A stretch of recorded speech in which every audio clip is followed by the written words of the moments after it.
di pasal atau bab terakhir dari apa kemarin, Zammul Hasadi wal Ghadab. Kita di bagian akhir dari kitab Ihya yang membahas tema besar tercelanya marah dan dengki. Jadi beberapa bulan terakhir ini, tidak tahu ini sudah berapa bulan bahas ini, adalah tema besarnya tercelanya amarah dan kedengkian. Nah, kita di bagian akhir ini sebelum kitab berikutnya ya ini.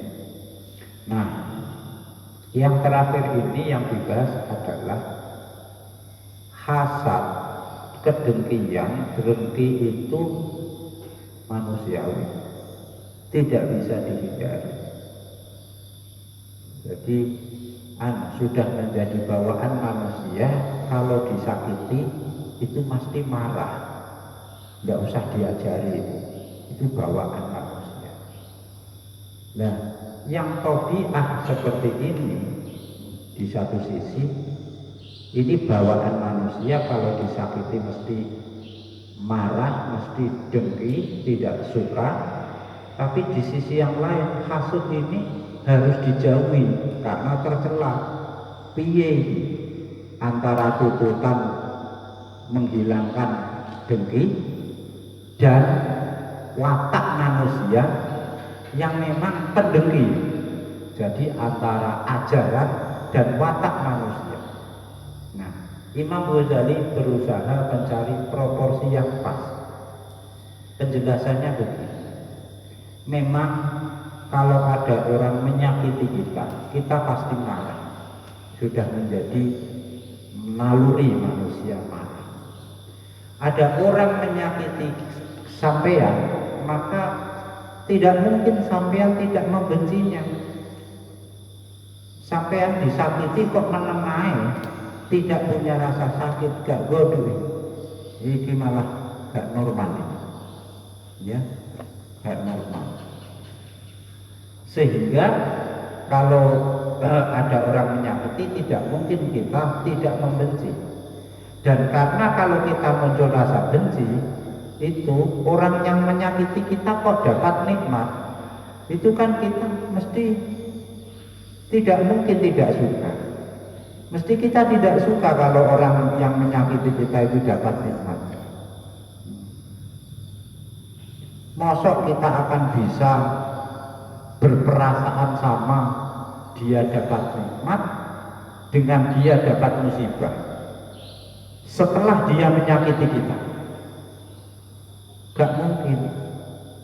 Orang menyakiti kita terus kemudian orang ini dapat nikmat, kita biasa-biasa saja, tidak bisa. Orang ini dapat musibah, kita juga biasa-biasa saja, tidak mungkin. Nah, pasti kita merasakan beda di dalam hati.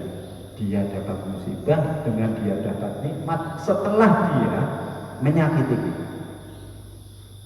Satu sisi itu. Yang kedua, setan ya, pasti juga membujuk kita supaya hasud ya. Nah, bujukan setan ini kalau kuat nanti berhasil memprovokasi kita, rasa dengki kita, rasa marah kita didorong oleh setan, kita ekspresikan, kita zahirkan dengan ucapan misalnya ucapan merasani atau marah atau mencaci gitu, atau perbuatan melakukan perlawanan, membalas. Itu kalau setan berhasil membujuk kita, ya akhirnya seperti itu. Nah, kalau kita seperti ini berhasil dibujuk setan sampai mengekspresikan kemarahan kita melalui ucapan maupun melalui perbuatan, maka kita ini statusnya hasudun asin bil hasad. Berarti kita sudah berdosa. Pokoknya terus ngeyel. Lu kan membela diri, orang. Nah, itu kamu melampiaskan kemarahan kamu. Nah, Kita yang sudah disakiti, kemudian kita mengekspresikan kemarahan kita, ya, dengan ucapan, dengan perbuatan, ya itu kita tercatat sebagai hasudun asid, berdosa.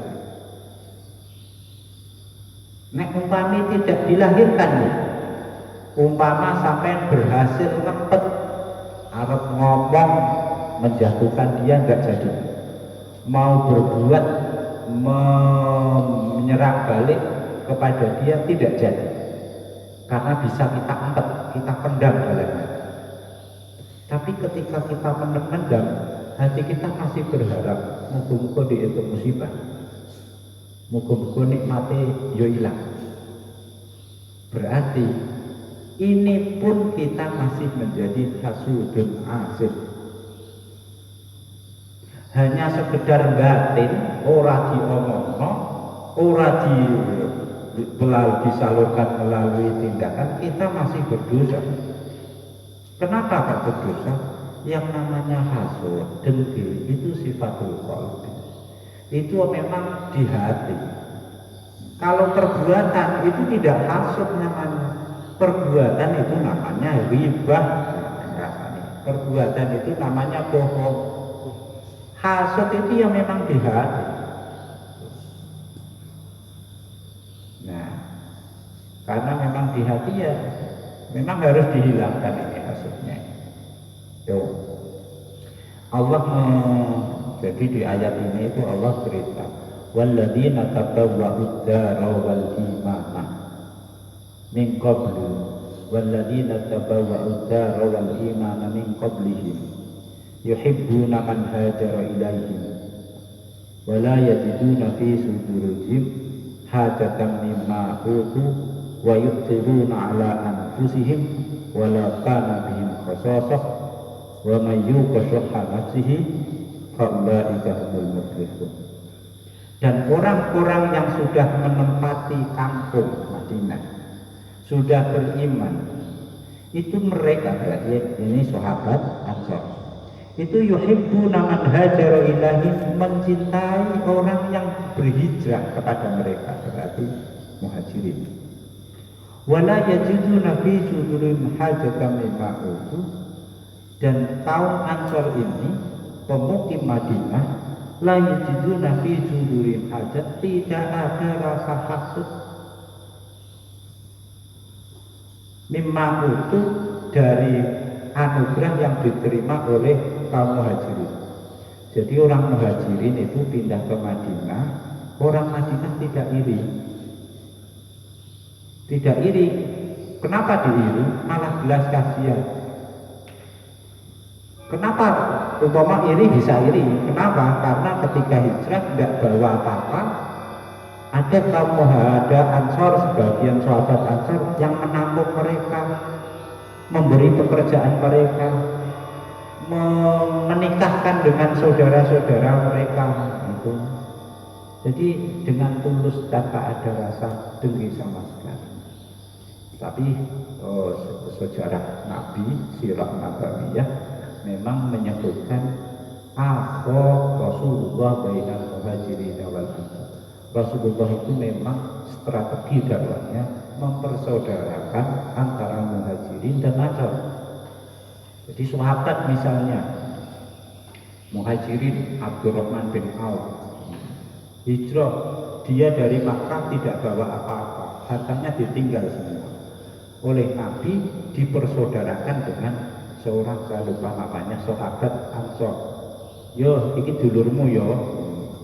Nggih Kanjeng Nabi, pun kula anggap dulur.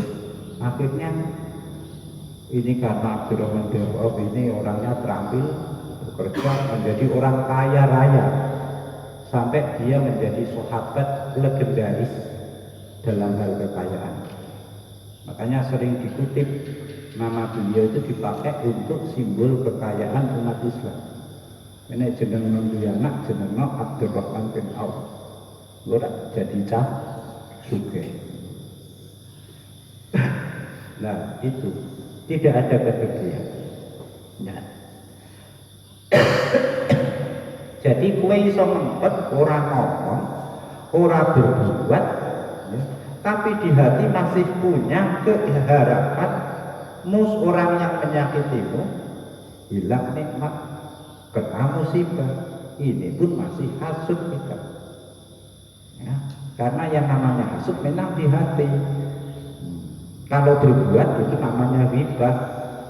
Nah, ghibah kadzib ini fi'lu perbuatan dohir, ya sumbernya dari hasud. Jadi beda antara hasud kedengkian yang ada di hati dengan ghibah ekspresi dari hasud itu.